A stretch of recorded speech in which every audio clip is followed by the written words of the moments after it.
শায়েস্তা খানের আমলে 1 টাকায় কয় মন চাউল পাওয়া যেত?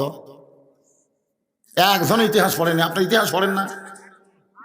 শায়েস্তা খানের আমলে 8 মন না 8 মন, হ্যাঁ 7 8 8 মন। 1 টাকায় 8 মন। আর এখন 1 টাকা কতটুকু? হ্যাঁ রে, ফকিরকে এখন 1 টাকা ভিক্ষা দিলে লাই না, 2 টাকা দিলেও হাত পাতায় না, 5 টাকা দিলে মুখ ভার, 10 টাকা দিলে বলে আরো দিলে ভালো হয়। বর্তমানে ফকিররাও কিন্তু বুঝে শোনা ভিক্ষা করে, ধরে কোন কথা ঠিক কিনা? কারণ চাউলের দাম বেশি দে ভাই। তাহলে শায়েস্তা খানের আগের অনেক আগে খলিফা হারুনের সময়, ওই সময় একটা পাগল বলতেছে আমার কাছে বেহেশতের টিকিট আছে, কেউ যদি নিবার চাও বিনিময়ে 1 লক্ষ টাকা দাও। উজির নাজির মন্ত্রীরা যখন মুস্কি মুস্কি হাসে, কেউ খুলখিল করে হাসে, এমন সময় খলিফা হারুন ফজল ইবনে আব্বাসের দিকে তাকাইছে। কার দিকে তাকাইছে? হুজুর, এই যে রাজদরবারে একটা পাগল ঢুকে বলতেছে আমার কাছে একটা বেহেশতের টিকিট আছে, কেউ যদি নিবার চাও 1 লক্ষ টাকা দাও।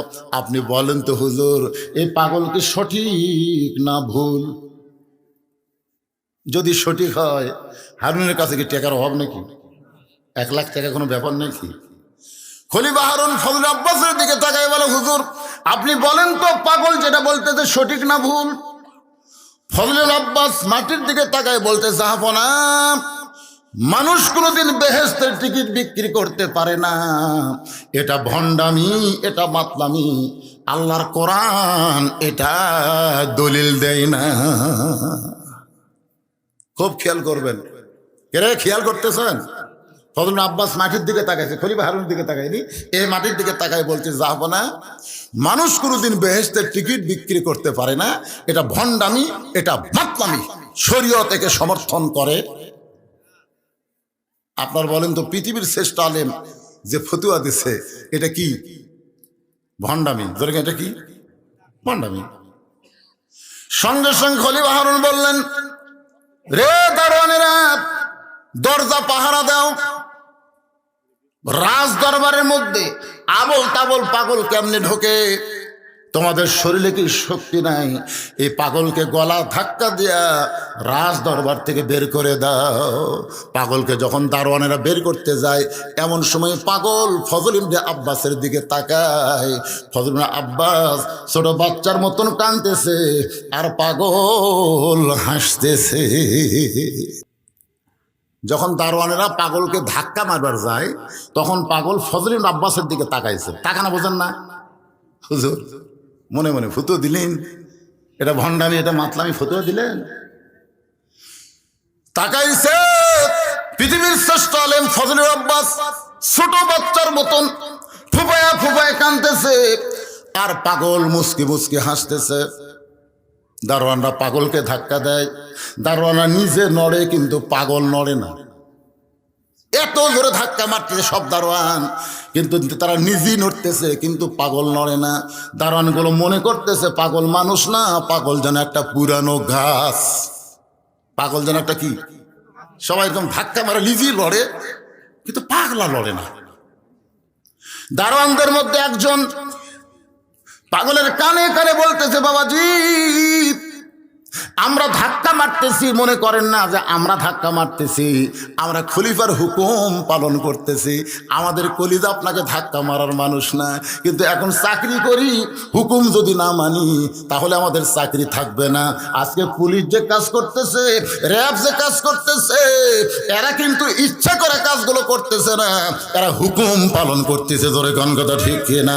একটাই মাত্র কারণ হলো চাকরি বাঁচান লাগবে। কানে কানে বলতেছে বাবা আপনি যেভাবে পাও গাড়িয়া খাড়া হচ্ছেন, আমরা ঠেলা মারি হামলাই লড়ি, আপনি তো লড়েন না। তা আপনি যদি এইভাবে খাড়া হয়ে থাকেন তা আমাকে এক দাঁড়ানোর চাকরি থাকবে না। তা আপনি কি চান যে আমাকে চাকরি যাক? আপনি কি চান? ধরে লেগেছিল আমাকে কয়েকবার, পুলিশেরা মারে না, খালি কান্দেন কেন?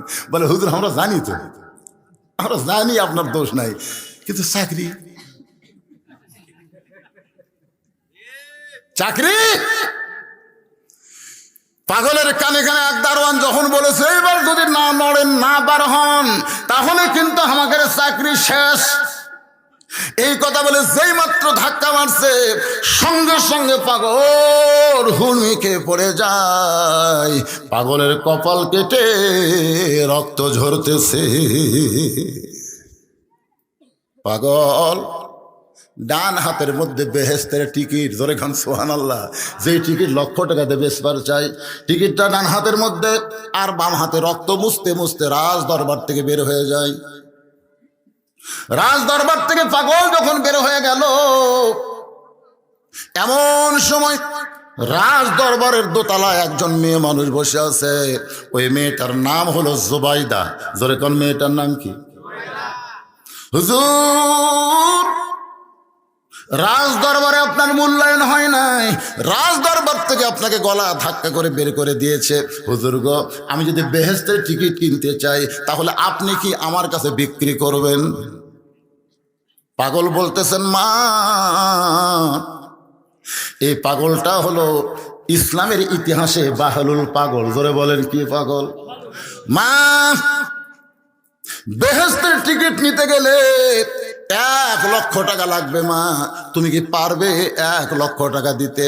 জুবাইদা বলতেছে হুজুর, আমার কাছে লক্ষ টাকা নাই, তবে লক্ষ টাকার চাইতেও দামি আমার একটা গহনা আছে, হীরা জহরত মণি মুক্তা দিয়ে তৈরি করা। এই লক্ষ টাকার দামি গহনা, টাকার চাইতেও দামি গহনা যদি আপনাকে দিয়ে দেই তাহলে কি আপনি বেহেশতের টিকিট দিবেন? বাইলুল পাগল বলে মা, লক্ষ টাকা না দিলে, লক্ষ টাকার চাইতেও দামি জিনিস যদি দিবার চাও তাহলে বেহেশতের টিকিট দিতে আমার কোনো আপত্তি নাই। পর্দার ওপার থেকে জুবাইদা গলার মালা খুলে বাহলুলকে দেয়, আর বাহলুল পর্দার ওপার থেকে ওই বেহেশতের টিকিট কেন জুবাইদার হাতে দিয়েছে। জুবাইদা তাকায় দেখে সাদা সফেদ একটা পাথরে খোদাই করে লেখা আছে, লা ইলাহা ইল্লাল্লাহু মুহাম্মাদুর রাসূলুল্লাহ মান কালা লা ইলাহা ইল্লাল্লাহু ফাদখালাল জান্নাহ। জুবাইদা পাথরটা নিয়ে চুমা খাস।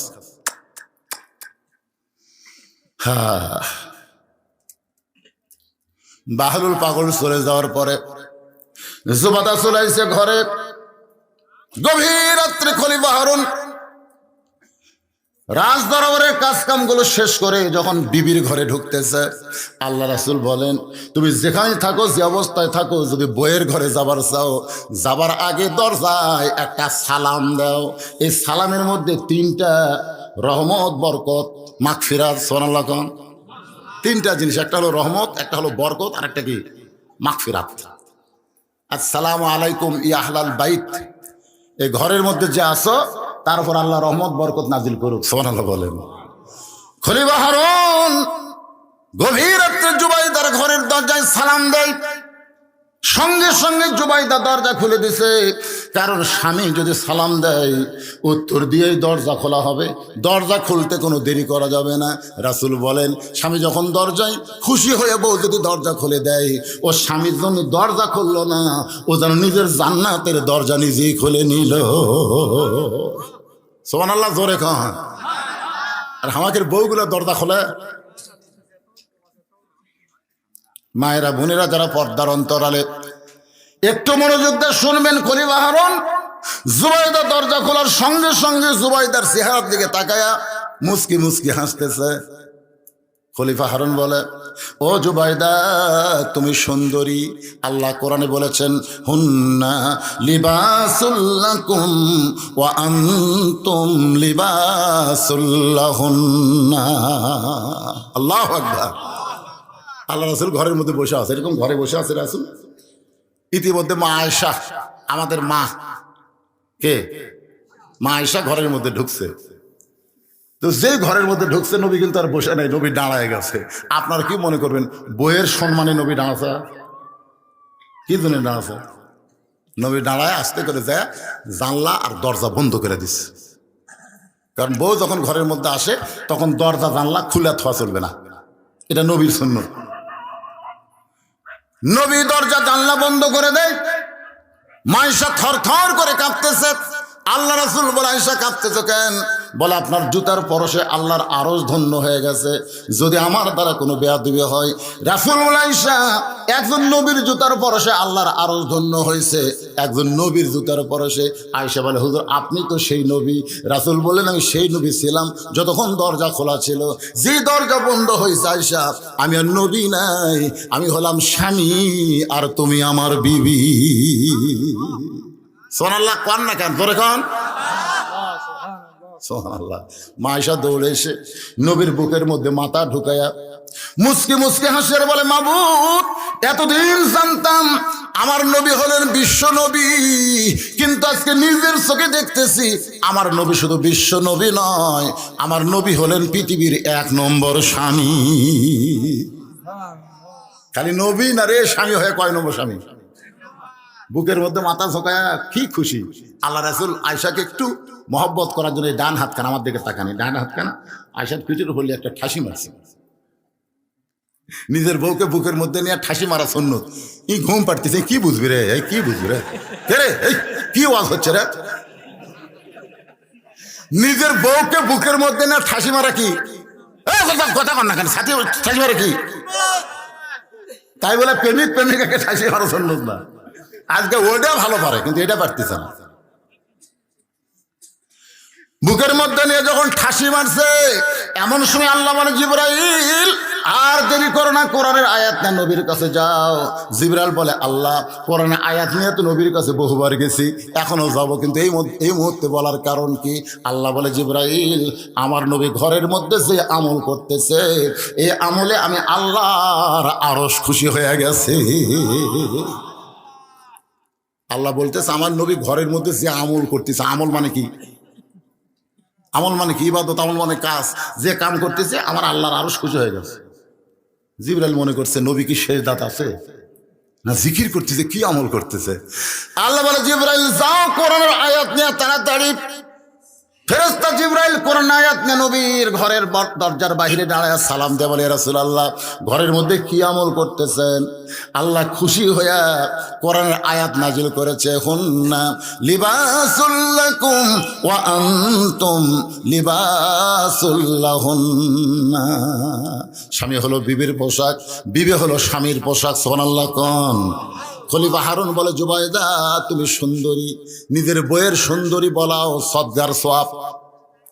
নিজের বউকে সুন্দরী বলা কি সওয়াব? আল্লাহ রাস্তায় দান সদকা করেন না, সে দান সদকা করার সওয়াব রে। নিজের বউ কোনদিন সুন্দরী কছেন? এ কি গল্প মারতেছে এদিকে? নিজের বউকে সুন্দরী বলবেন, পরের বউকে অসুন্দরী বলবেন। আপনি যদি বউকে বলেন, আমি গোটা বাংলাদেশ খুঁজে দেখছি, তোমার মতন সুন্দরী একটা মেয়েও নাই, তোমার দুটা চোখ ভরে মনে হয় নাটোরের বনলতা, চোখের ভুরু কলজা টানা টানা, এইরকম প্রশংসা করেন। সুন্দরী না হলেও আপনি প্রশংসা করলে সদগার সব পাবেন।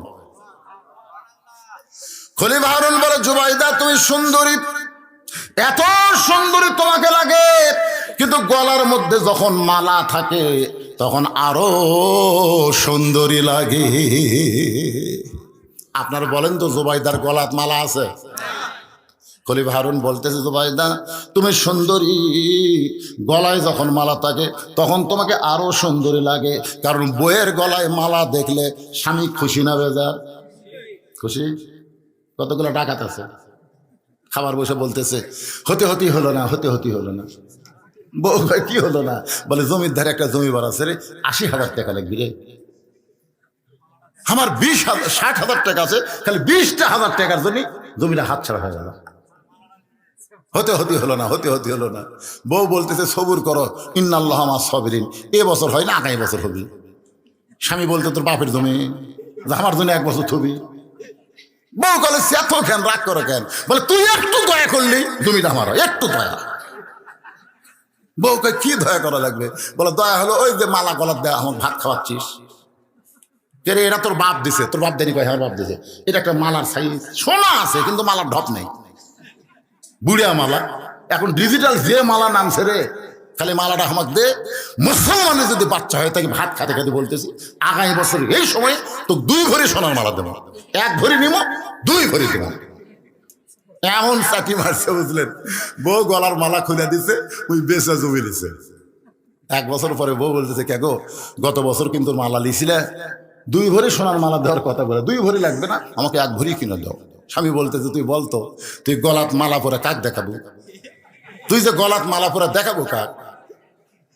আল্লাহ রাসূল কইছে বউ যদি সাজতে হয় স্বামীর জন্য সাজা লাগে, তোকে যদি মালা ছাড়াই আমার ভালো লাগে তো মালা কিনার দরকার কি রে?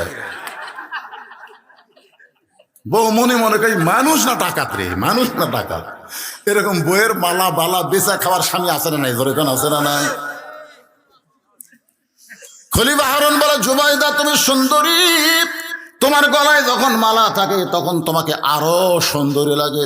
জুবাইদা বলে স্বামী গো, ওই মালা আর কোনোদিন আমি পরে তোমাকে দেখাবার পারবো না, এই মালা আর কোনোদিন গলায় পড়তে পারবো না, এই মালা আর কোনোদিন আমার গলায় চলবে না।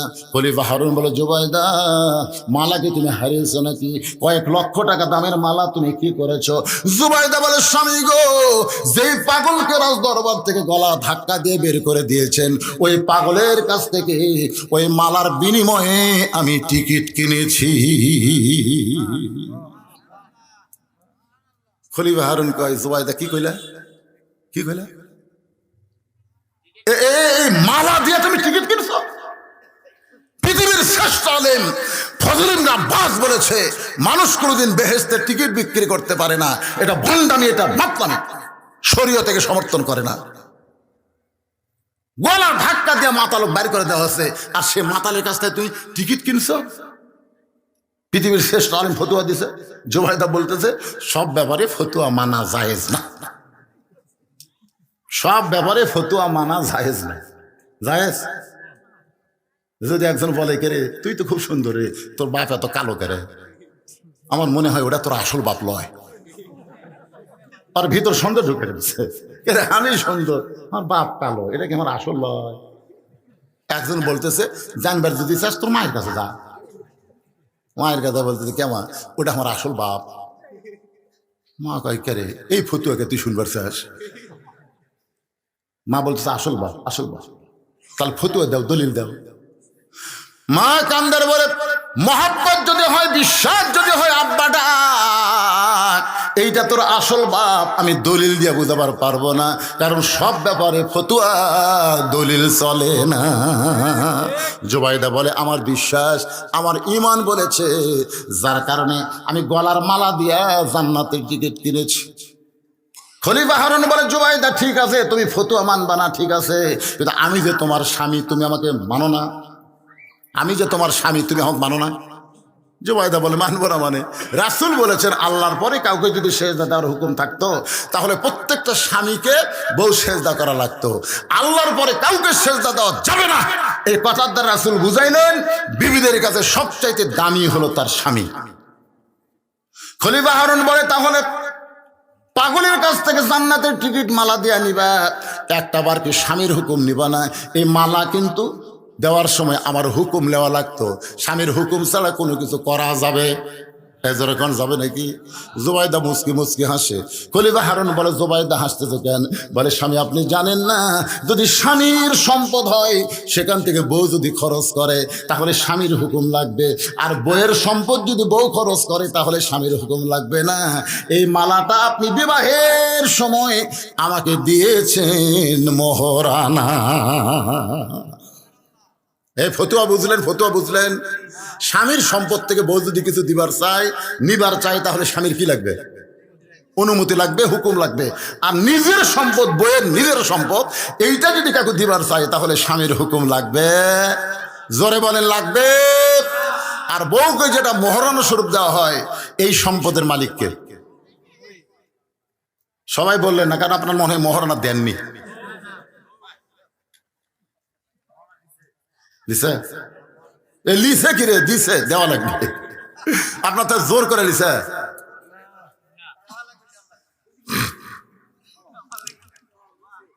বাবা যুবকেরা যারা বিয়ে করছো মরনা দিছ, মরনা দেওয়া সুন্নত না নফল?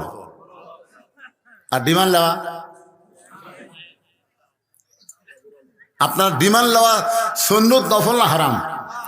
জোরে বলেন, ডিমান্ড নেওয়া কি আর মহরনা দেওয়া কি? আজকে বাংলাদেশের অধিকাংশ বিয়াতে হারাম ডিমান্ড নেই, কিন্তু ফরজ মহরনা দেয় না।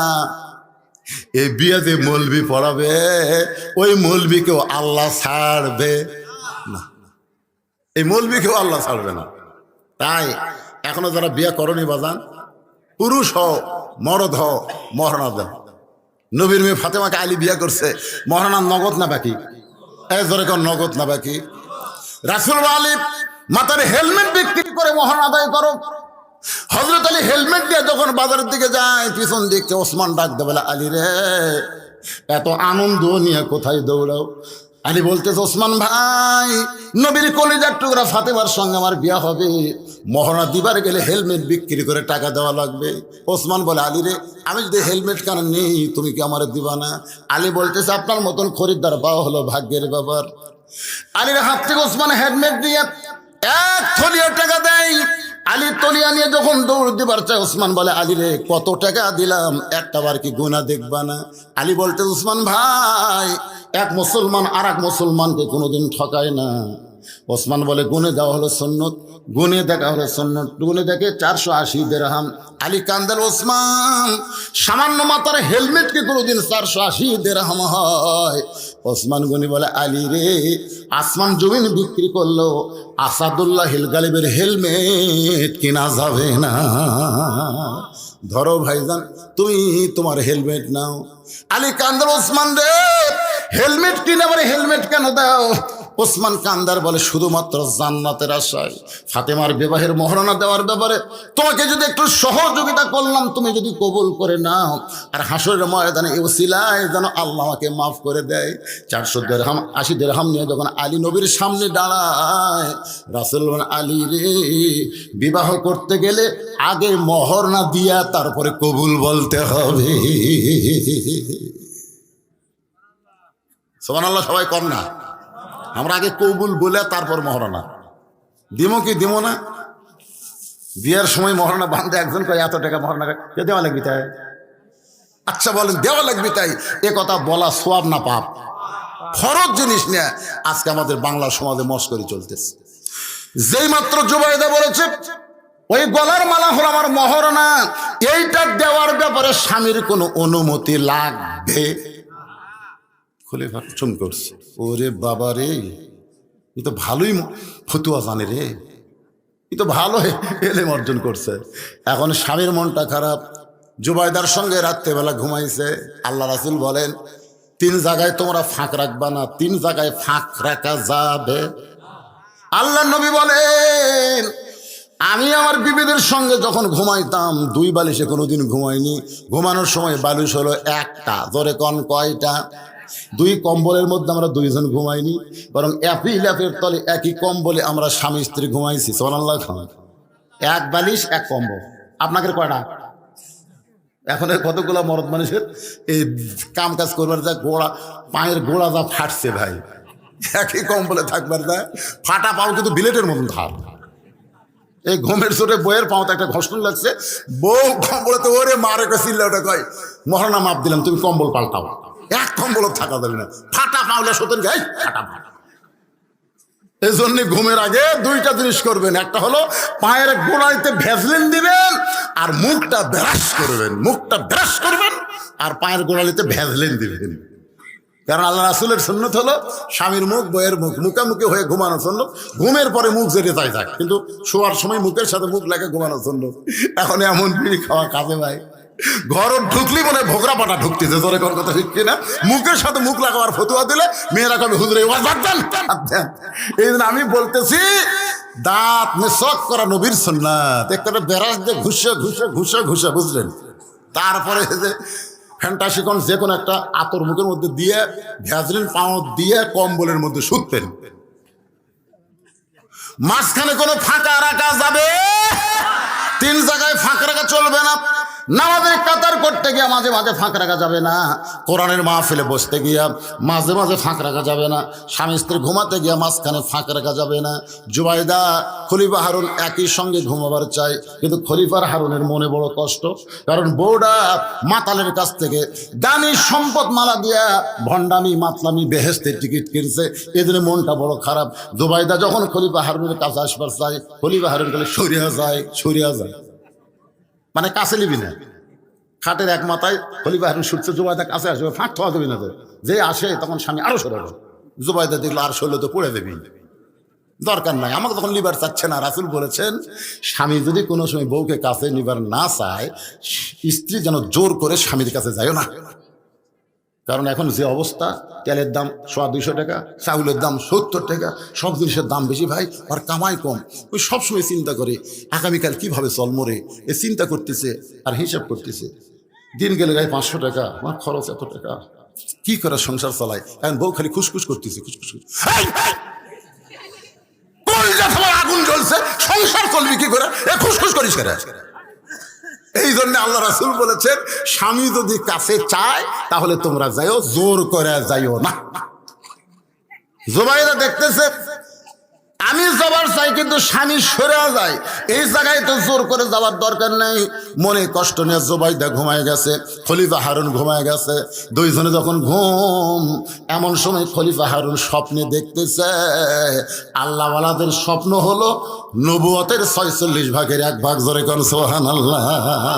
খলিফা হারুন স্বপ্নে দেখতেছে জুবাইদা দুনিয়াতে নাই, জুবাইদা দোল খাইতেছে জান্নাতের দোলনায়। এত সুন্দরী জুবাইদা, জুবাইদার পরনের পোশাক এত সুন্দর, যেন আলো বের হচ্ছে। জুবাইদার গলার মালা এ যেন দুনিয়ার কোনো মালা নয় রে, এ যেন জান্নাতের মালা পরে বসে আছে। খলিফা হারুন স্বপ্নে জুবাইদাকে জান্নাতের দোলনায় দোল খাওয়া দেখে বাস্তব মনে করে জুবাইদার কাছে যখন যাবার চাই, জুবাইদা বলে, স্বামী গো, আপনি আছেন দুনিয়ায় আর আমি আছি জান্নাতে। ওই পাগলের কাছ থেকে জান্নাতের টিকিট কেনার কারণে আল্লাহ পাক আমাকে জান্নাত দিয়েছে, আপনি আসবার চাইলেও তো আমার কাছে আসতে পারবেন না। খলিফা হারুন বলে, তুমি আমার বিবি, আমার দাবি তোমার কাছে যাবার চাই। এই স্বপ্নকে বাস্তব মনে করে জুবাইদার কাছে যখন যাবার চাই, কে যেন একটা ধাক্কা মারছে, ওই ধাক্কায় খলিফা হারুন খাট থেকে মেজাজ পড়ে গেছে। স্বপ্নের মধ্যে মেরে দিছে, এই খাট থেকে মেজাজ পড়ছে। সে আতন পায়ে দেখতেছে জুবাইদা ঘুম পাড়তেছে। কে রে, এই তো আমার কাছেই ঘুম পাড়ে রে, আমি কি দেখলো রে। স্বপ্ন দেখছে। এই স্বপ্ন দেখার পরে খলিফা হারুনের মন কয়, ওই ফজল ইবনে আব্বাসের ফতুয়া শুনবার যায় আমার বেহেশতের টিকিট কিনা হয় নাই, কিন্তু জুবাইদা ফতুয়া না শুনে বিশ্বাস করে কিনেছে। আমি স্বপ্নে দেখলাম ও জান্নাতের বাগানে দোল খায়, আর ফতুয়া শুনবো না, আগামীকাল আমুর একটা জান্নাতের টিকিট কিনবো। পরদিন সকালবেলায় কাউকে না বলে খলিফা হারুন ঘোড়া নিয়ে ওই পাগলকে খুঁজতেছে। কোথায় বাহলুল পাগল? লক্ষ টাকা নয়, কোটি টাকার বিনিময়ে আমি একটা জান্নাতের টিকিট কিনবার চাই। বাজান প্রতিদিন ঘোরে, কিন্তু পাগলকে আর খুঁজে পায় না। 1 দিন 2 দিন 3 দিন, রাজদরবারের সিংহাসন 3টা দিন হলে খালি পড়ে আছে, কারণ খলিফা হারুন সিংহাসনের মায়া নাই, জান্নাতের মায়ায় পাগল হয়ে গেছে। 3 দিন পর্যন্ত খুঁজে খুঁজে যখন পাগলকে পায় না, তখন মনটা ভার করে রাজ দরবারের মধ্যে ঢুকেছে। রাজ দরবারের সিংহাসনে বসে খলিফা হারুনের মন বড় খারাপ। ফজল ইবনে আব্বাস খলিফা হারুনের মুখের দিকে তাকায়া মুস্কি মুস্কি হাসতেছে। ধরে কর সুবহানাল্লাহ। ফজল ইবনে আব্বাস কিন্তু একসময় কাঁদছে, কাঁদেনি? আচ্ছা, আপনার বন্ধু কখন কাঁদছে? বাহলুল পাগল যখন হাসিছে তখন ফজল ইবনে আব্বাস কান্দিছে। কথাটা খেয়াল করবেন। এবার খলিফা হারুন যখন মন ভার করে সিংহাসনে বসেছে, এমন সময় ফজল আব্বাস মুস্কি মুস্কি হাসতেছে। ঠিক এমন সময় বাহলুল পাগল, যাকে 3 দিন হলে খলিফা হারুন খুঁজেছে পায়নি, আজকে সেই পাগল আবার রাজ দরবারের মধ্যে ঢুকেছে। আমার কাছে বিবি জুবাইদার গলার মালা আছে, আমি 1,00,000 টাকা দিয়ে বিক্রি করবো মালা কে নিবা? আমার কাছে বিবি জুবাইদার গলার মালা, এই বলে আঙ্গুলের মধ্যে মালা খানে নিয়ে ভাবে ঘুরাইতেছে আর বলতেছে, বিবি জুবাইদার গলার মালা কে নিবা? 1,00,000 টাকা দিয়ে। উজির নাজির মন্ত্রী সবাই জিকির করতেছে, আমি নেব, আমি নেব, আমি নেব, আমি নেব। তারা সবাই জানে 1 লাখ দিয়ে কিনলে 5 লাখ বিক্রি হবে, তাহলে কয় লাখ লাভ হলো? 4 লাখ। 1,00,000 টাকা যদি মালা কিনি তাহলে 5 লক্ষ বিক্রি করা যাবে। সমস্ত উজির নাজির মন্ত্রীরা সবাই হাত বাড়ায় বলতেছে, ওই মালা 1,00,000 টাকা দিয়ে আমি নেব। সবাই নিবার চাই, মালা কয়টা? আর সবাই খরিদ্দার হয়েছে। এমন সময় খলিফা হারুন হুঙ্কার দে বলে, রে উজির নাজির মন্ত্রীরা, জুবাইদার স্বামী বেঁচে আছে না মরে গেছে? বেঁচে আছে না মরছে রে? আমি যেটি সিংহাসনে বসে আছি আর আমার বইয়ের গলার মালা বিক্রি করবি, তোরা নিব? উজির মন্ত্রী কাছে যাবো না, লাভ এত বেশি, মানে লাভের দিকে খেয়াল করে আমরা আসল খরিদ্দার খেয়ালই করিনি। লাভ লাভ, কারণ লাভ না জানলে মানুষ কিন্তু কিনবার চায় না। ধরে কোন কথা ঠিক কিনা? আজকে আমরা লাভের পিছনে দৌড়াই, কিন্তু প্রকৃত লাভ কার ভিতরে? আল্লাযী খলাকাল মাউতা ওয়াল হায়াতা লিয়াবলুয়াকুম আইয়ুকুম আহসানু আমালান ওয়া হুয়াল আজিজুল গফুর। যিনি তোমাদের মৃত্যু এবং হায়াতকে সৃষ্টি করেছেন পরীক্ষা করার জন্যে। পরীক্ষার বিষয় হলো সুন্দর আমল। আজকে আমাদের বাংলাদেশ সুন্দর আমল কোনটা আর খারাপ আমল কোনটা, কোনটায় লাভ বেশি, কোনটায় লস বেশি, একটু মনোযোগ দিয়ে কথাগুলো খেয়াল করবেন। খলিফা হারুন বলতেছে, রে উজির নাজির মন্ত্রীরা, আমি জীবিত থাকা অবস্থায় আমার জুবাইদার মালা পৃথিবীর কেউ কিনতে পারবে না। সব উজির নাজির বলে, যাবো না, আমাদের ভুল হয়ে গেছে, যাবো না। বস। সমস্ত উজির নাজির যখন বসে গেছে, এমন সময় খলিফা হারুন সিংহাসন থেকে নেমে গেছে। এবার ফজল ইবনে আব্বাসের দিকে তাকায়নি, এবার ফজল ইবনে আব্বাসের কাছে ফতুয়া চাচ্ছে না, এবার নিজেই নেমে গেছে। নেমে বলতেছে, বাবা বাবা, যা লিবেন যা লিবেন, জুবাইদা তো গলার মালা দিছে, আপনি যদি কোন ওই সিংহাসনে বসবো, আমি সিংহাসনে আপনাকে দিয়ে দেব। সিংহাসনের বিনিময়ে হলো আমাকে একটা বেহেশতের টিকিট দেন, আমাকে একটা বেহেশতের টিকিট দেন। সঙ্গে সঙ্গে বাহলুল কান্দার বলে, জাহাপনা, মানুষ কোনোদিন বেহেশতের টিকিট বিক্রি করতে পারে না, এটা ভণ্ডামি, এটা মাতলামি, শরীয়ত থেকে সমর্থন করে না। সুবহানাল্লাহ। আপনারা বলেন তো, ফজল ইবনে আব্বাসের সাথে এই পাগলের কথার মিল আছে না নাই? পাগল বলতেছে, জাহাপনা, আপনি কি পাগল হয়েছেন নাকি? মানুষ কোনোদিন বেহেশতের টিকিট বিক্রি করতে পারে না, এটা ভণ্ডামি, এটা মাতলামি, শরীয়ত থেকে সমর্থন করে না। বাহলুল কাঁদতেছে আর ফজল ইবনে আব্বাস মুস্কি মুস্কি হাসতেছে। বাহলুল কান্দা কান্দা বলে, মানুষ কোনোদিন জান্নাতের টিকিট বিক্রি করবার পারে? এটা ভণ্ডামি, এটা মাতলামি, শরীয়ত থেকে সমর্থন করে না। শুধুমাত্র 1,00,000 টাকা দেন, বিবি জুবাইদার মালাখানা নিয়ে যান। এবার খলিফা হারুন রাজকোষ থেকে 1,00,000 টাকা দিয়ে বিবি জুবাইদার মালাখানা যেই মাত্র নিয়েছে, এবার বাহলুল পাগল 1,00,000 টাকার থলিয়া নিয়ে যখন রাজ দরবার থেকে বের হবার চায়, এমন সময় 40 জন মানুষ একটা মানুষের গলায় রশি লাগায়া রাজ দরবারের মধ্যে ঢুকতেছে। আমার কথাকে খেয়াল করছেন? জোর এখন কয়জন? এই শোনেন, একটু মনোযোগ দিয়ে শোনেন। 40 জন মানুষ একটা মানুষের গলায় দড়ি লাগায়া রাজ দরবারের মধ্যে ঢুকেছে। উজির নাজির মন্ত্রী খলিফা হারুন সহ আলেম ফজল আব্বাস তাকায় দেয়, কে রে? গরু ঘোড়া, গরু গাধার ছাগলের গলাত রশি লাগে, এই মানুষের গলাত রশি লাগাছে কেন? এই দেশে কি মানবতা নাই? এর গলাত রশি লাগায় তোরা 40 জন মানুষ কেন হয়েছ? বলে, জাহাপানা, যার গলাত রশি লাগাইছি তার নাম হলো আবুল হাসান। জরগান, তার নাম কি? আবুল হাসান। এই আমার কাছ থেকে 1100, স্যার, কারো কাছ থেকে 1000, কারো কাছ থেকে 2000, কারো কাছ থেকে 3000, সর্বসাকুল্যে 1 লাখ। 1 লাখ টাকায় 40 জন করো দিছে। আজকের দিনে টাকা দেওয়ার কথা। সবাইকে তারিখ দিছে, আজকে টাকা দিবে। আমরা এই 40 জন লোক আর বাড়ির টাকা লিবার যা দেখি ওই ঘুরতেছে। আমরা কইলাম কে রে টাকা? কই ভাই টাকা যদি লিবার চাস তাই, টাকা লিবার চাস তাই। তো টাকা লিবার চাস 40 জনকে একটা টাকা দিয়ে দেয়, বলতেছে এই দেখ তোর কাছ থেকে 40 জনের কাছ থেকে 1 লাখ টাকা নিয়ে আসে আমি এই নবীর ঘর মাদ্রাসা বানাচ্ছি রে। অনেক সময় মানুষের কাছে 10 টাকা 20 টাকার দাম চাচ্ছি, কেউ দেয়নি। তো নিয়ত করছি খরচ করা হলেও কর্ম, এই নবীর ঘর মাদ্রাসা বানাইছি। টাকা যদি লিবার চাস তো মদিনা যা, কারণ এই ঘরের মালিক আমি না, ঘরের মালিক হচ্ছে মোহাম্মদুর রাসূলুল্লাহ। টাকা যদি লিবার চাস মদিনা যা। এখন বলেন যাবো না, আমার কাছ থেকে টাকা নিয়ে মাদ্রাসা বানাচ্ছে, এখন আমার টাকা ফেরত চাই, আর ওই কই মদিনা যা। মসজিদ আল্লাহর ঘর, মাদ্রাসা নবীর ঘর, টাকা যদি লিবার চাই মদিনা যা। আমাকে এত রাগ হচ্ছে আমরা গলা দড়ি লাগে, আপনার কাছে বিচার চাই।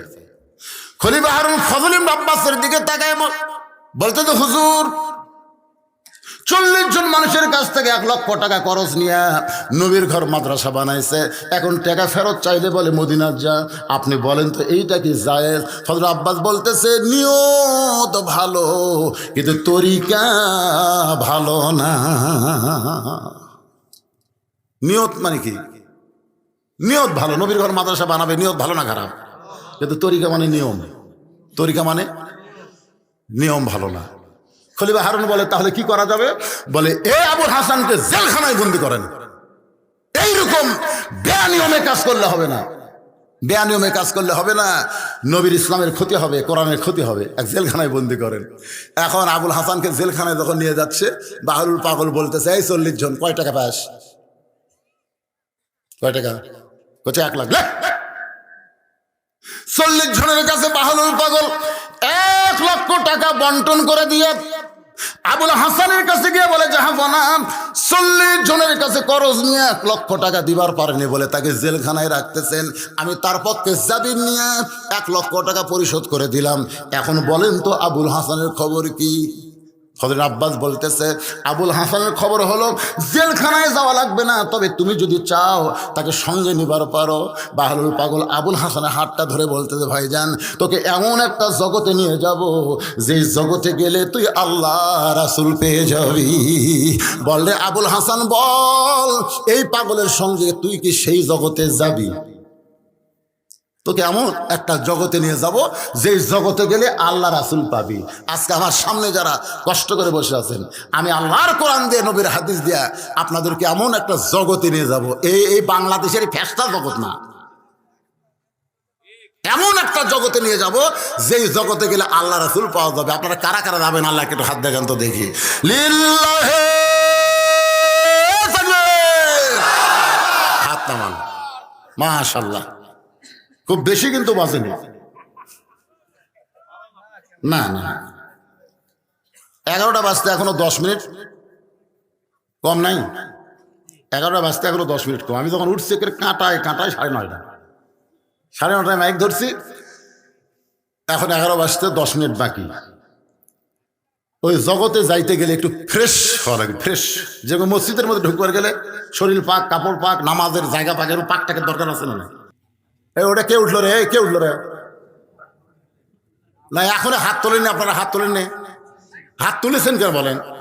ওই জগতে আপনারা যাবেন যে জগতে গেলে আল্লাহ রাসূল পাওয়া যাবে। আমরা আল্লাহ রাসূল চাইতে চাই না, যখন চাইতে চাই না, সেই জগতে আপনাদেরকে নিয়ে যাবো।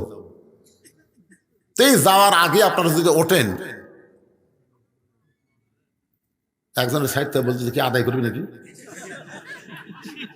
তরিকা নিয়ত ভালো কিন্তু তরিকা খারাপ।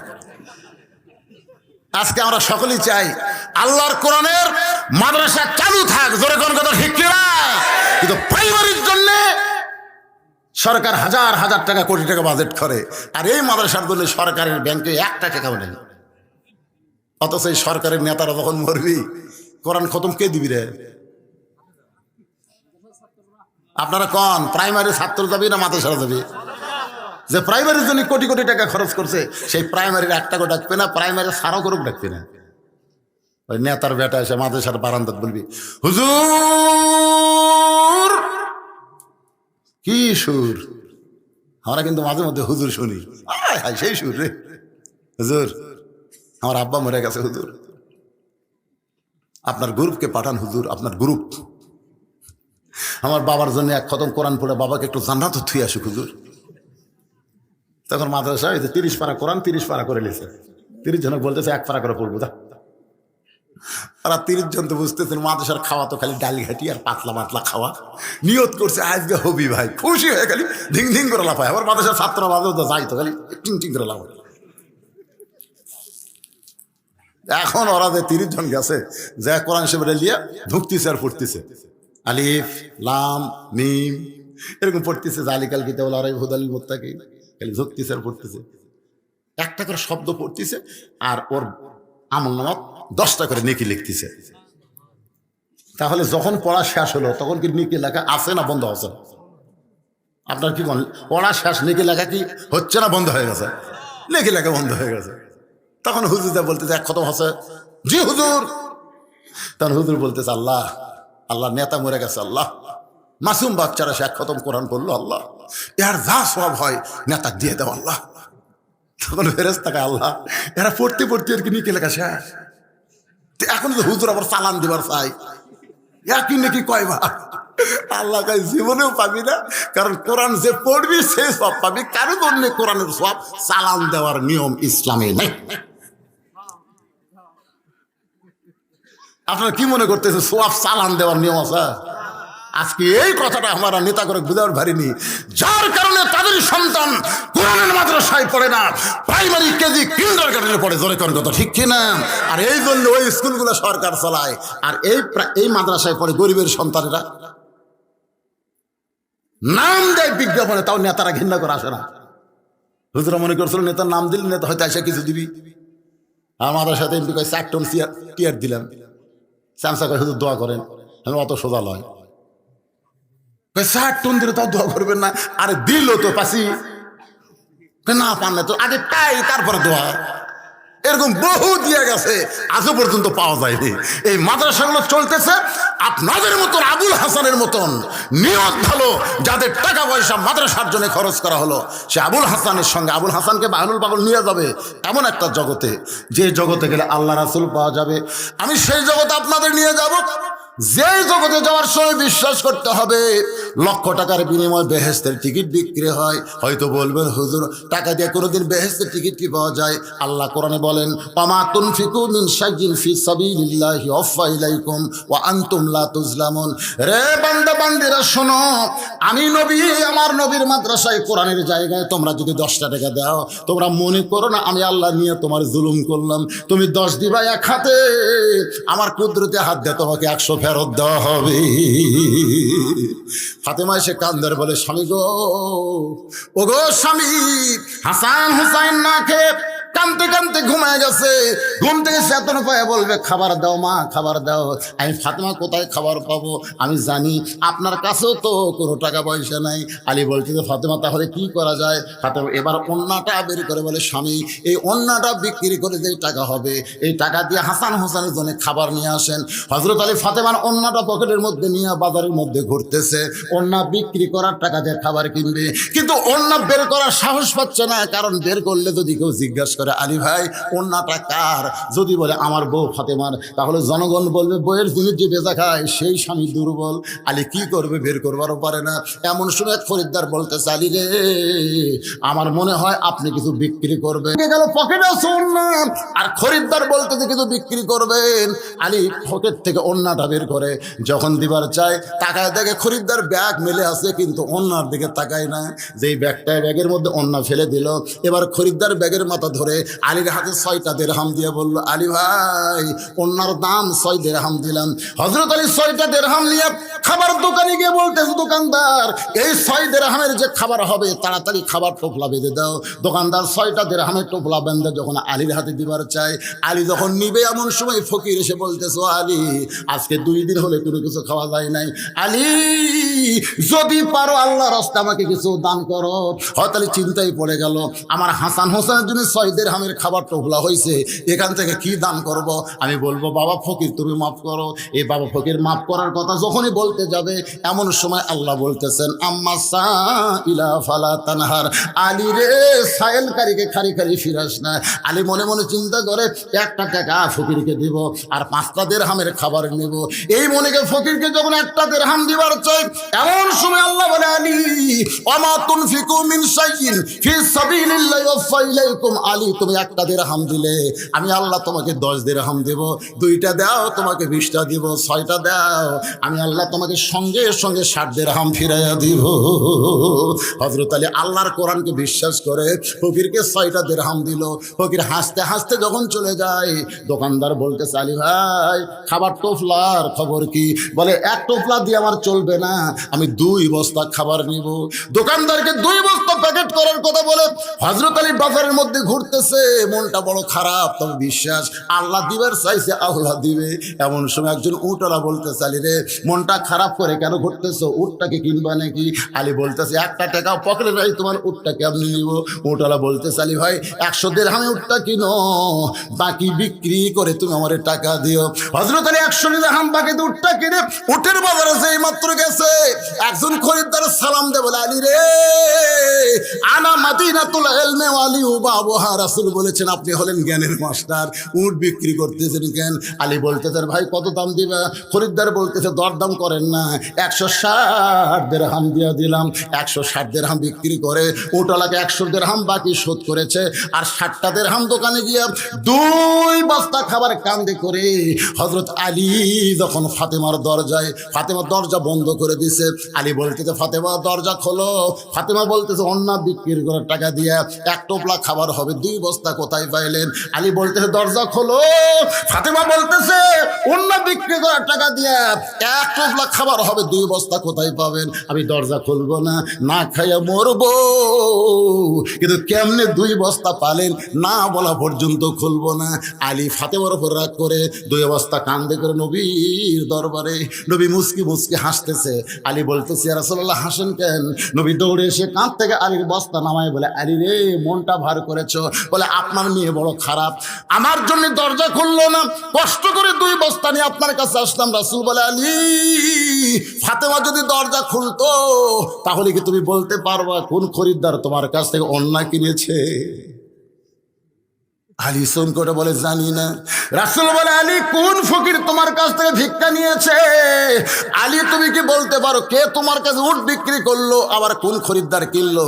আলী বলতেছে আমি জানি না, যা জানে আমার আল্লাহর নবী রাসূল জানি। ধরে কর সুবহানাল্লাহ। আল্লাহর বান্দারা এখানে একটা জিনিস আপনারা বুঝতে পারলেন, 1 দেড়হামের বিনিময়ে কয় দেড়হাম পাচ্ছে? বিশ্বাস করতে হবে, বিশ্বাসে মিলাই বস্তু তর্কে বহুদূর। আজকে যদি 1000 টাকা দেন নবীর মাদ্রাসায়, আগামীকাল আল্লাহ আপনাকে 10,000 দিবে। হয়তো বলবেন হুরিয়ার কি মারতেছেন, কেমনে 10,000 দিবে? আগামীকাল যে আপনার একটা অ্যাক্সিডেন্ট আছে, যে অ্যাক্সিডেন্টে আপনার একটা পাও ভাঙ্গে গুঁড়ে হয়ে যাবে, সেই বিপদ থেকে আসাদকাত তারুদ্দুল বালা, আল্লাহ সব মুসিবত থেকে হেফাজত করবে। এই বিশ্বাসে নবীর মাদ্রাসায় 10,000 টাকা আপনাদের মধ্যে কেউ আছেন নগদ নাকি? এই কোরআনের মহব্বতে আল্লাহর মাদ্রাসায়, নবীর মাদ্রাসায় বিশ্বাসে মিলাই বস্তু জান্নাতের টিকিট বিক্রি হচ্ছে মাত্র 10,000 টাকা। কোন আল্লাহর বান্দা পারবেন? আছেন? 10 মাসে 10,000 দিবেন, এরকম নাম লেখা দেন। শয়তান বলবে দেশ না দেশ না। জায়গায় গেলে আল্লাহ রাসূল পাওয়া যাবে, আমরা সে জায়গায় যাবার চাই না, যেরকম চাইতে চাই না। হ্যাঁ, এই জন্য সবাই সামনে ফাঁকা বন্ধ করে আসেন, বসেন। যারা আশেপাশে গেলেন সবাই এসে বসেন। লা ইলাহা ইল্লাল্লাহ, লা ইলাহা ইল্লাল্লাহ, লা ইলাহা ইল্লাল্লাহ মুহাম্মাদুর রাসূলুল্লাহ সাল্লাল্লাহু আলাইহি ওয়াসাল্লাম।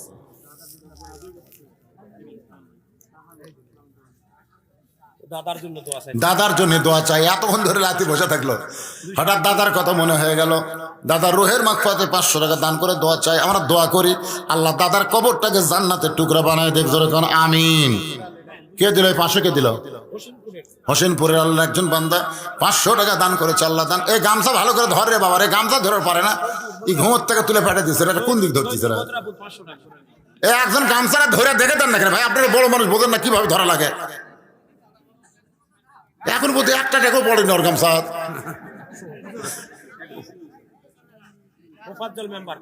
তোফাজ্জল মেম্বার 500 টাকা নগদে দান করেছে। আল্লাহ দান কবুল করেন, আল্লাহুম্মা আমিন।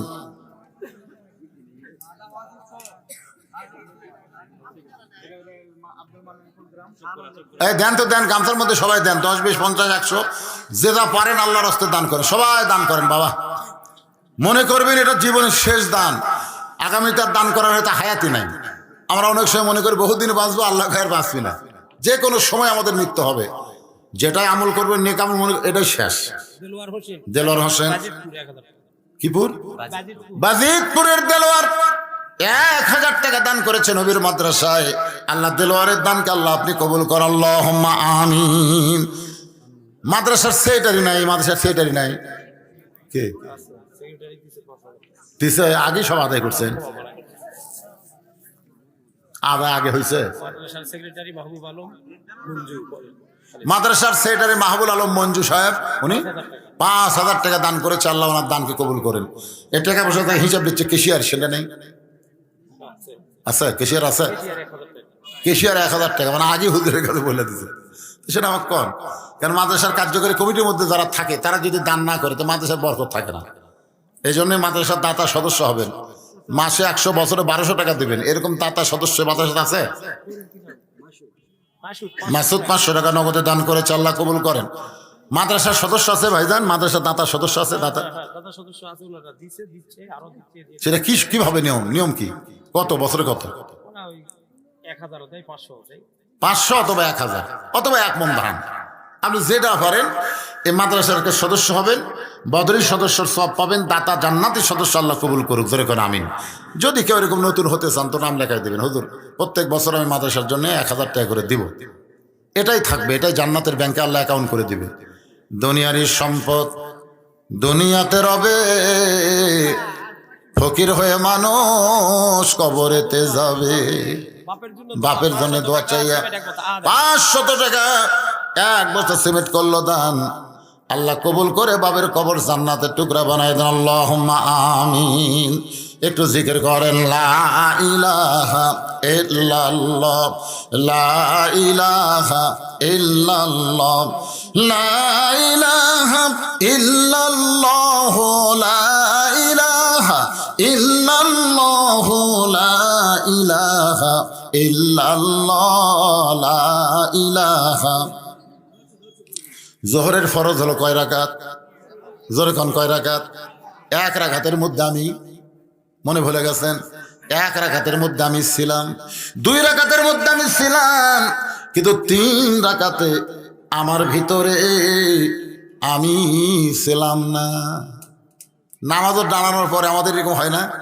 যেরকম হয় কি হয় না? হয়। আমরা শুধু বাহিরের জিনিসটা দেখি, রুকু সাজদা কম বেশি করলে লোকমা দেয়, কিন্তু ইমাম সাহেব কি কারণে লোকমা খালো, কি কারণে লোকমা খাইছে, এইটা কোনোদিন আমরা খেয়াল করি না। আচ্ছা, ইমাম তো প্রতিদিন আসর 4 রাকাতে পড়ায় না ভাইজান? হঠাৎ একদিন 3 রাকাতে বসলো, কি কারণে বসলো, এই কারণ কি আপনারা খেয়াল করছেন? ওই পাগল কিন্তু সেই কারণ খেয়াল করছে, যার কারণে বলছে ইমাম নাই রে, ইমাম নাই রে, আমাদের চোখ নাই, আমরা বুঝবার পারি না। আমি এক ইমামকে বলছিলাম, ভাই হঠাৎ আসরের নামাজ 4 রাকাতে 3 রাকাতে আপনি বসেন কেন? ইমাম বলতে, হুজুর আপনি তো ইমামতি করেন না, খুব বিপদে আছি হুজুর। এই যে হঠাৎ বসা, এটা কিন্তু আমাদের আগে হয় না, এটা মাসের শেষের দিকে হয়। কোন সময় হয়? মাসের শেষের দিকে, যখন কেশিয়ার আমার পেছনে নামাজ পড়ে, কিন্তু মাস শেষ হলে আমাকে কেশিয়ারের পাশে ঘোরা লাগে। ইমাম ঘুরতেছে কার পাশে? কেশিয়ারের পাশে ঘুরতেছে। ক্যাশ আসা, মাস গেল, বেতন দিমো বারে মারে খামো, তোমরা এত টাকা করো কেন? ইমাম কাছে আসা, আমি সারা মাসে বলছি, মাস গেছে তখন বলতেছি, এখন দেন। কেশিয়ার বলে, ঠিক আছে, আগামীকাল জোহরের পরে দেবো, যাও। ইমাম সাহেব তো খুব খুশি, জোহরের পরে বেতন দিবি। বাড়িতে এসে বউকে সকালে বলতেছে, কি কি লাগবে আমার বাজার লিস্টি করে দাও আর ব্যাগ দাও, আজকে জোহরের পরে কিসের টাকা দিবি, সেই টাকা দিয়ে আজকে বাজার করো মহাদেবপুরে। বউ তো সেই 1 মাসের বাজারের তালিকা দিছে, 2টা বড় ব্যাগ দিছে, ওই ব্যাগ আর তালিকা পকেটে দিয়ে জোহরের নামাজ পড়ছে মসজিদে। নামাজ পড়া শেষ করে কেশিয়ারের বাড়িতে গেছে। চাচা বাড়িতে আছেন? বাড়ির চাচি বলতে তোমার চাচা তো বগুড়া শহরে গেছে। ইমাম কয় কি কয়? আজকে না বেতন দেওয়ার দিন। কেশের বউ বলে খালি টেকা টেকা করো, বাড়ি তোমরা আলেম মানুষ এত টেকা টেকা করো। আপনার বলেন টেকা টেকা করছে না দিবার চাচা? পকেটত কি? বাজারের তালিকা হাতত কি? কেশের কোথায়? কেশের বউ বলতেছে আজ না হয় কাল দিব, অসুবিধা কি? এখন ইমামের বউ বাড়িতে কি মনে করে বসে আছে? আজকে বাজার নিয়ে আসবি সেই রকম, কিন্তু মাঝখানে কি ঘটে গেল? কিছুক্ষণ পরে আসরের নামাজের সময় হয়েছে। আসর নামাজের সময় ইমাম সাহেব পকেটে কিন্তু তালিকা আছে আর ব্যাগ হচ্ছে মেম্বরের উপর। মেম্বার হচ্ছে আল্লাহু আকবার।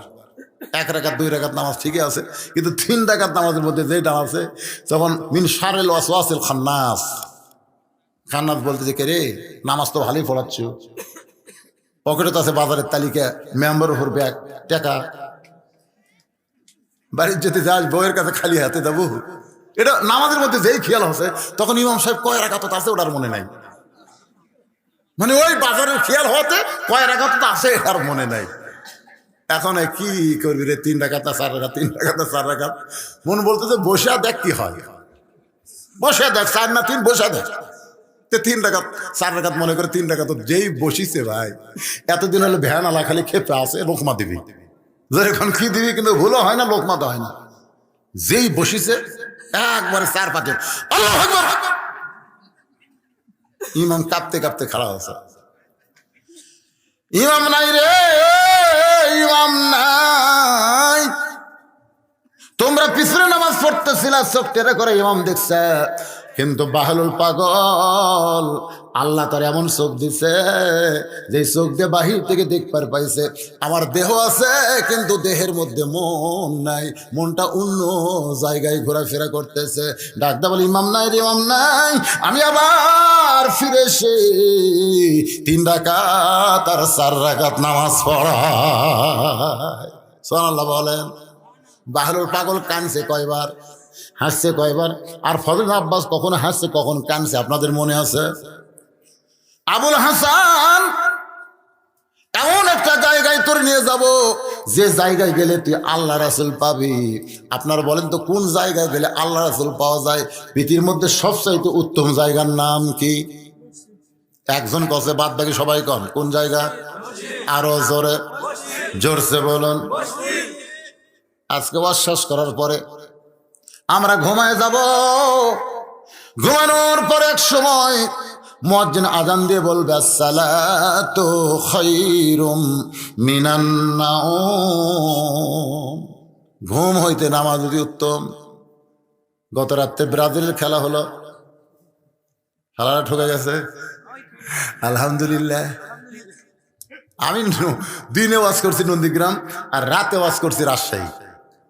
তো ব্রাজিলের খেলা কালকে যে এত মানুষ হয়েছে মাহফিলে, আমি চিন্তা করলাম ব্রাজিলের সাপোর্টার কমে গেছে রে। আসলে ব্রাজিল ঠকে গেছে। আর আসার সময় বাবা রে নাটোরের ভেতর দিয়ে আসতেছি, খালি কি হচ্ছে রে, একটা গোল দিচ্ছে আর খালি ঠাস ঠাস করে সেই বোম ফুটতেছে। কে ফুটাচ্ছে? আমাকে যুবকেরা। আমি নন্দীগ্রাম পার হয়ে যান ভিতর দিয়ে আসতেছে, আল্লাহ ব্রাজিলটা ঠকলো, পতাকা সব কাল নাম দিয়ে আল্লাহ এই শালা আর্জেন্টিনা ঠকুক, কিন্তু দোয়া কবুল হয়নি রে, হতে হতে হয়নি। এই বাড়িতে শুনি 2 গোল দিচ্ছে আর্জেন্টিনা, আর খেলা মাত্র 10-12 মিনিট আছে। দেখ রে এরা তো ঠকলো না রে। আল্লাহর কি কাম, যার 6 মিনিট থাকতে 1 গোল শোধ করছে একেবারে ভাই অতিরিক্ত 10 মিনিটের শেষ মিনিটে সে মেরে দিয়েছে। আমি বলি যাক রে, কিন্তু এই আর্জেন্টিনার গোলকিপার সাথে কুত থেকে কি হয়ে যাচ্ছে, ওই বল ধরে আবার আর্জেন্টিনার আর এক টাইম খেলবি। বাংলাদেশ বাবা রাত 3টা-4টা পর্যন্ত খেলা দেখলে, ফটকাবাজি করলে, আর ফজরের সময় ল্যাপের মধ্যে ঘুম পারলে। যতই চেষ্টা করো আল্লাহ রাসূল পাবা না। আল্লাহ রাসূল যদি পাওয়ার চাও, সব ত্যাগ করে ঠান্ডা পানিতে ওযু করে মসজিদে যাও, সামনে কাটা নামাজ পড়ো। আনতাবুদুল্লাহ কান্নাকা তারাহু ফাইন লাম তাকুন তারাহু ফাইন্নাহু ইয়ারাকা। আল্লাহ রাসূল বলেছেন, আল্লাহ তোমার কাছে চলে আসবে, আল্লাহর সাথে তোমার দেখা হবে। আল্লাহ দেখা যদি না হয়, তোমাকে আল্লাহ দেখতেছে, এই বিশ্বাস তোমার কলিজার মধ্যে আসবে। আসসালাতু মিরাজুল মুমিনিন, নামাজ হচ্ছে মুমিনদের মিরাজ। আল্লাহ রাসূল যদি পাওয়ার চাও, তাহলে দুনিয়ার সব কিছু বাদ দিয়ে আল্লাহর মহব্বত নিয়ে দৈনিক 5 বার মসজিদে যাও। জোরে কোন কয়বার? দান করছেন 20,000 10,000 সিমেন্ট। আল্লাহ রাসূল বলেছেন, আর সখী হাবিবুল্লাহ, যারা দানকারী আল্লাহর দোস্ত। জোরে কোন সুবহানাল্লাহ। আল্লাহ হাসরের ময়দানে বলবে, যারা আবার মাদ্রাসা করে দিছো, মসজিদ করে দিছো, তোমাদের সবাইকে আমি আল্লাহ জান্নাত দিয়ে দিলাম। সবাই জান্নাত পায়, জান্নাতের দিকে দৌড় মারবে, কিন্তু জান্নাতের দরজার কাছে গিয়ে দেখবে বিশাল একটা তালা দেওয়া। বান্দারা বলবে, আল্লাহ তুমি জান্নাত ঘোষণা দিলা, জান্নাতের দরজাতে আসলাম, তালা কেন? আল্লাহ কয়, খোঁজ করলে চাবি তোর কাছে আছে, খোঁজ কর, চাবি তোর কাছে আছে। এবার পকেট হাঁটায় দেখবে একটা চাবি বার আছে, এই চাবি তালার মধ্যে ঢোকে কিন্তু ঘোরে না। মাবুদ চাবি পাইছি। আল্লাহ কই, চাবিটা হলো তোর জুমার নামাজের চাবি, খালি ঢুকবি ঠিকই, ঘুরবি না। ঘুরবার গেলে 5টা দাগ লাগবি, দেখ তো ফজরের দাগ আছে কিনা। এই চাবির দিকে বাইর কর, বাইর কর, 5টা দাগ থাকা লাগবে। ধরে কোন কয় দাগ? ফজরের 1 দাগ, জোহরের 1 দাগ, আসরের 1 দাগ, মাগরিবের 1 দাগ, এশার 1 দাগ। এই 5টা দাগ, দাগের মধ্যে মিল খাবি, ঘুরাবু, ঘুরবি। তখন বলতেছে, আল্লাহ আমরা তো 5 ওয়াক্ত পড়িনি। আল্লাহ কয়, ইয়ার কি মারতেছ? লা সালাত আলা ঈমানা, যার নামাজ নাই তার ঈমানই নাই। লা সালাত আলা দীনা, যার নামাজ নাই তার ধর্ম নাই। মান তারাকা সালাতু মুতাম্মিদান ফাকাত কাফারা। আল্লাহ রাসূলকে যদি পাইতে চাই, আল্লাহর নামাজ ছাড়া পাওয়ার কোনো উপায়, জোরে কোন উপায় না। এখন যদি বলে আজকে ওয়াজ শোনার পরে কারা কারা ফজর নামাজ পড়বেন, আমি পড়বো, হাত তুলছি, আপনারা দেখি তো কে কে পারেন। লিল্লাহি তাকবীর। 2-1 ইনকা করে হাত তুলতে, মানে ওই চিন্তা তো আছে, চান্স নাও পেতে পারি। আর শোনেন, আপনি যখন হাত তুললেন, আল্লাহ পাক আপনাকে পড়ার সুযোগ করে দিবে। সুবহানাল্লাহ খান। আজকে ওয়াজের শেষে যাওয়ার পরে, এই শোনেন বাবা, এই একটু মনোযোগ শোনেন, বাড়ি যাওয়ার পরে আপনি ওযু করবেন। প্রতিদিন তো নামাজের ওযু করেন, আজকে ঘুমানোর ওযু। কিসের ওযু? ঘুমানোর ওযু করবেন। ওযু করে বিছনাত গিয়ে আল্লাহুম্মা বিসমিকা আমুতু ওয়া আহইয়া, এই দোয়াটা পড়ে, আয়াতুল কুরসি পড়ে, সূরা ইখলাস 3 বার পড়ে, সূরা ফালাক নাস 1 বার করে পড়ে, বুকের মধ্যে ফুঁক দিয়া একটা দরুদ পড়তে পড়তে ঘুমায় যাবেন। প্রতি রাতে 6 ঘন্টা 7 ঘন্টা ঘুম পারলে আপনার দেহ যেরকম হতো, আজকে 2 ঘন্টা ঘুম পারেন, এর চাইতেও আপনার শরীর পাতলা হবে।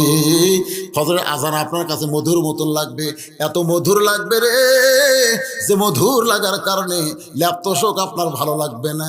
ওই ল্যাপতোষককে বাদ দিয়া যখন ঠান্ডা পানিতে ওযু করে আবার মসজিদ দিকে যাবেন, ফেরেশতা বলে, মাবুদ আসসালাতু খায়রুন মিনান নাওম শোনার পর তোমার বান্দা শীতের দিনে ল্যাপতোষক বাদ দিয়া ঠান্ডা পানিতে ওযু করে মসজিদে যায়, এই বান্দাকে কি পুরস্কার দিবা?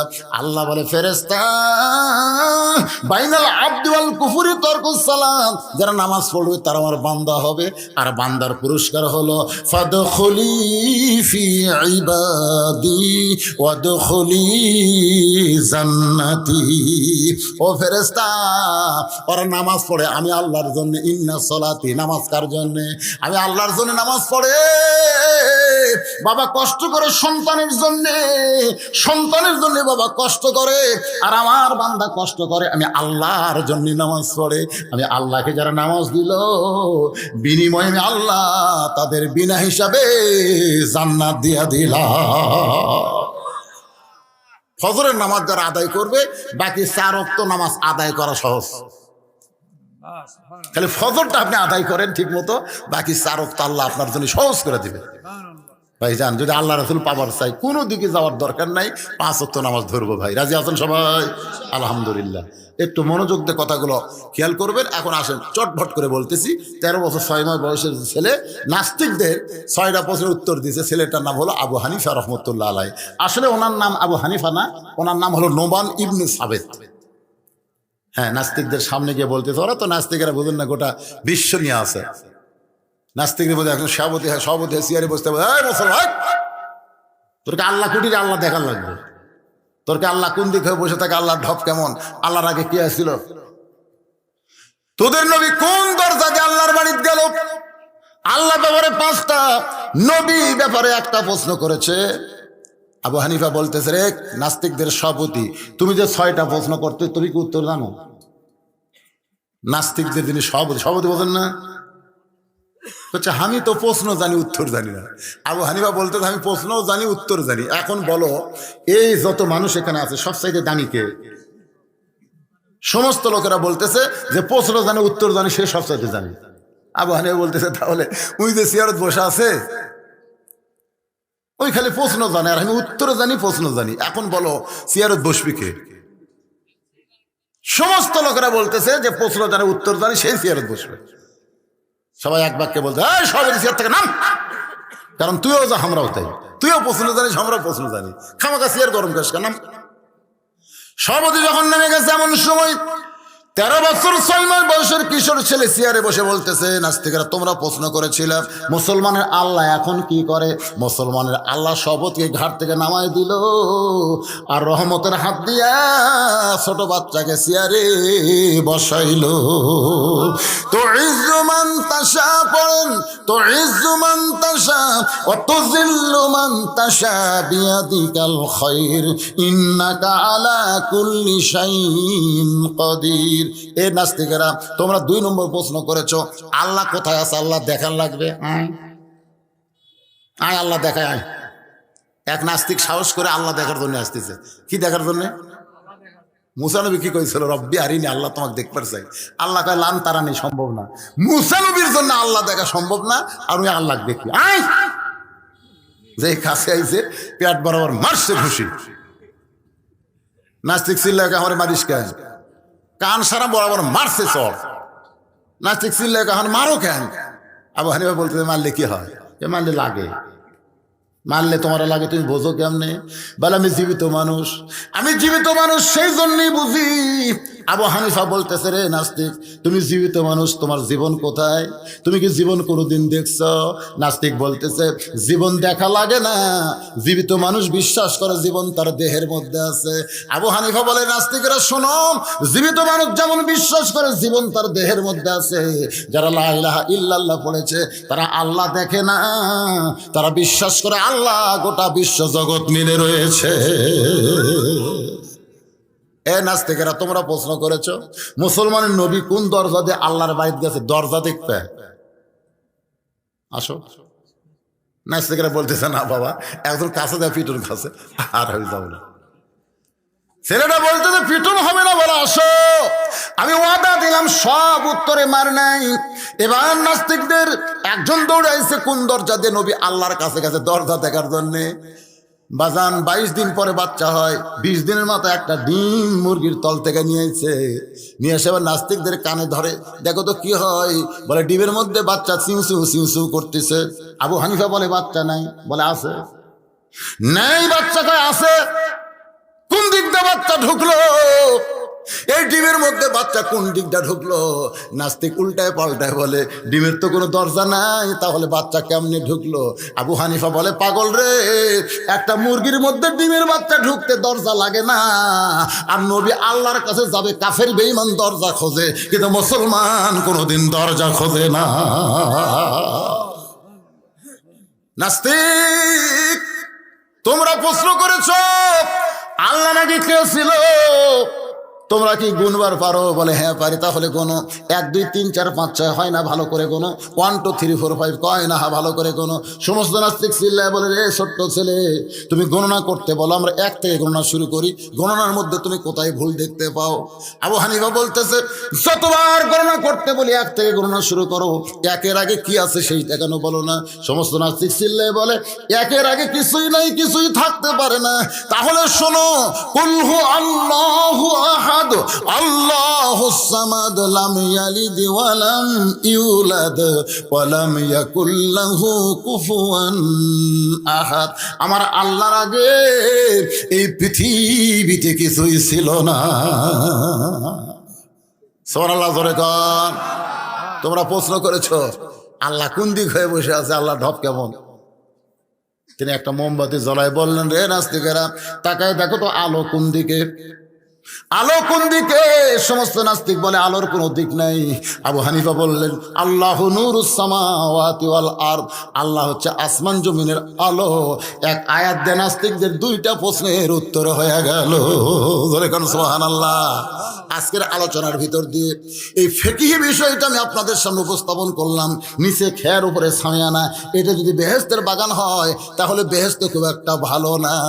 বেহেশত পাইতে গেলে আমলের মাধ্যমে পাইতে হয়, আর আমল করতে গেলে শান্তির মাধ্যমে হবে না।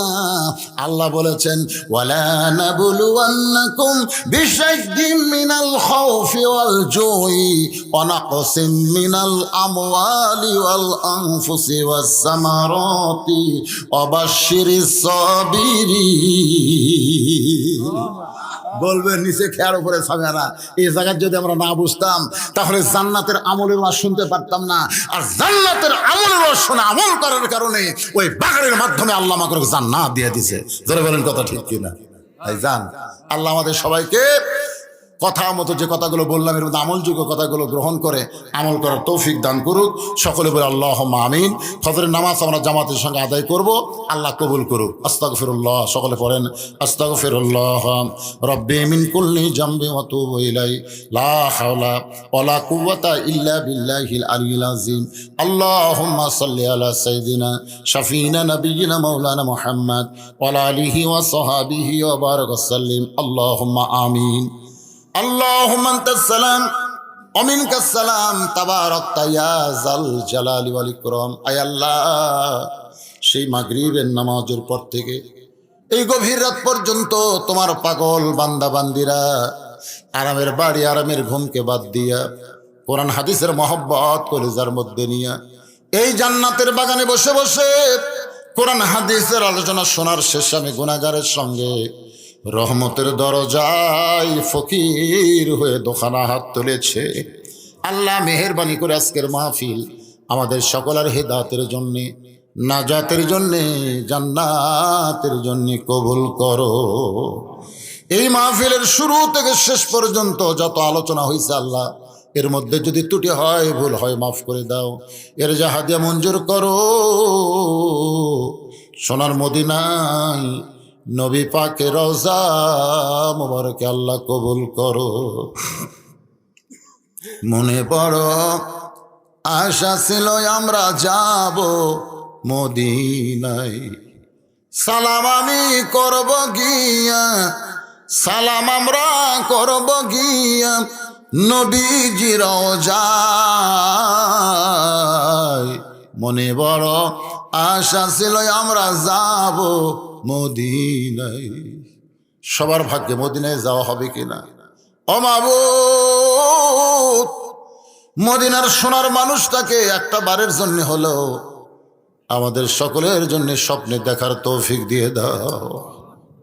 যে মানুষটার সোনা মুখ দেখলে ইমানের হালে আল্লাহ তার জন্য জাহান্নামের আগুন হারাম বানায়। কত স্বপ্ন দেখেছি জীবনে, এমন একটা স্বপ্ন আমাদের দেখার তৌফিক দিও আল্লাহ, যে স্বপ্নে নবীজির সোনা মুখ আমাদের নসিব হয়। তামাম আম্বিয়ায়ে কেরাম, আসহাবে কেরাম, তাবিনী কেরাম, তাবিনী কেরাম, তামাম পৃথিবীর মাটির নিচে যত মুমিন মুমিনা আছে আল্লাহ সকলের পরে হাদিয়া কবুল করে। ও মাবুদ, আমরা যারা হাত তুলেছি আমাদের জনম দুঃখনী মা যাদের কবরের ঘরে চলে গেছে, ছোট্ট একটা শব্দ হলো মা। এই নামের মধ্যে কি মধু, যাদের মা নাই তারাই বুঝতেছে। এই দরদের মা যাদের কবরে গেছে, আল্লাহ মেহেরবানি করে মায়ের কবরটাকে জান্নাতের টুকরা বানিয়ে দাও। বাবার বাড়িঘর সবই আছে, আমি সহ আমরা যারা বাবা হারে এতিম হয়ে গেছি, আল্লাহ মেহেরবানি করে বাবার কবর জান্নাতের টুকরা বানাও। আমাদের দাদার আত্মীয় স্বজন শ্বশুর শাশুড়ি যাদের কবরে গেছে, আল্লাহ কবরবাসীদের মাফ করে দাও। এই মাদ্রাসাকে কিয়ামত পর্যন্ত কবুল করো। এই মাদ্রাসার জায়গা জমি টাকা পয়সা দিয়া মাদ্রাসা বানায় আজকে যারা কবরে গেছে, আল্লাহ মাদ্রাসার উসিলায় তাদের কবরকে জান্নাতের টুকরা বানিয়ে দাও। আল্লাহ আজ যারা মাদ্রাসার মহব্বতে নগদে বাকিতে দান করেছে, আল্লাহ সকলের দানগুলোকে জান্নাতের বিনিময় হিসেবে তুমি কবুল করো। আল্লাহ আজকের মাহফিলের সম্মানিত দুইজন সভাপতিকে আল্লাহ তুমি কবুল করো। আয় আল্লাহ তাআলা আজকের মাহফিলের আলেম ওলামাদের কবুল করো, হাজী সাহেবদের কবুল করো। আল্লাহ পর্দার অন্তরালের মা বোনেরা আবিদা সালিহা পর্দা নিয়ে কবুল করে মা ফাতেমার চরিত্র দান করো। আমি সহ আমরা যারা অসুস্থ হয়ে হাত তুলেছি, আল্লাহ সবাইকে সুস্থতা দান করো। মাদ্রাসার ম্যানেজিং কমিটিকে আল্লাহ কবুল করো, দাতা সদস্যদের আল্লাহ কবুল করো। আয় আল্লাহ তাআলা মাদ্রাসার দাতা সদস্যকে তুমি জান্নাতি সদস্য কবুল করো। মাদ্রাসার ওস্তাদ, মাদ্রাসার তালবে ইলম, মাদ্রাসার মুহতামিম আল্লাহ যারা কষ্ট করে তিলে তিলে মাদ্রাসা গড়াইতেছে, এই মাদ্রাসার ওসিলায় তাদের সকলকে জান্নাতি কবুল করে নাও। আল্লাহ গোটা বিশ্বের মুমিন মুসলমানকে হেফাজত করো। আলেম ওলামার প্রতি রহম করো। আজকে মাজলুম আলেম ওলামারা যারা জেলখানায় বন্দি জীবন কাটাইতেছে মানবতর, আল্লাহ তাদের প্রতি তুমি খাস রহমত করো। আল্লাহ আল্লাহ আমি গুনাহগার বলে দোয়া ফিরাই দিও না। আল্লাহ যার দুই হাত পছন্দ করো সে দুই হাতের ওসিলায় মাহফিল কবুল করে। মৃত্যু যেদিন হবে দিনটা যেন জুমার দিন হয়, মাসটা যেন রমজান মাস হয়।